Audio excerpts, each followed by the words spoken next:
দেখবেন বাংলাদেশে আমাদের ক্রিকেটাররা যখন অন্য কোনো দেশের সাথে খেলে, অনেক সময় এমন হয় বল বাকি একটা, রান দরকার 6টা।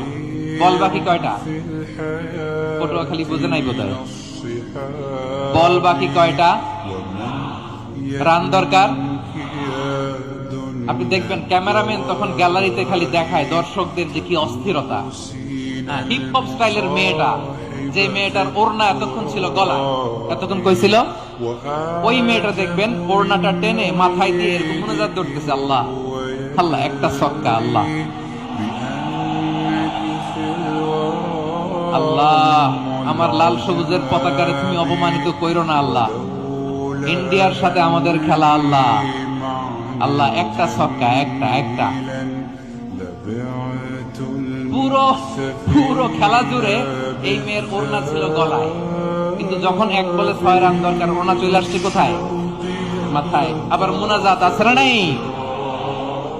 ঠিকই বাংলাদেশের দামাল ছেলে এমন এক শট মারলো, বল চলে গেল স্টেডিয়ামের বাইরে, ছক্কা, জিতে গেলাম আমরা। পুরো স্টেডিয়াম জুড়ে চিৎকার, হই হুল্লোড়, মৌজ মাস্তি। যেই মেয়েটা মাথার মধ্যে ওড়না দিয়ে এতক্ষণ সুবহানাল্লাহ সুবহানাল্লাহ বলে আল্লাহর কাছে দোয়া করেছে, ওই মেয়ে এখন আবার ওড়না ফেলে দিয়ে নাচা শুরু করে দিয়েছে। তাহলে আল্লাহর ভয়, আল্লাহর প্রতি আস্থা, বিশ্বাস, ভালোবাসা, এটা কি ক্ষণিকের জন্য? মানে আমার যখন লাগবে তখন আল্লাহরে ইউজ করবো নাকি? হ্যাঁ, বিপদে আপদে, সুখের সময় দুঃখের সময়, সচ্ছল অসচ্ছল অবস্থায় বিশ্বাসীরা ভরসা রাখে একজনের উপর। চিৎকার করে বলে পটুয়াখালী তিনি কে?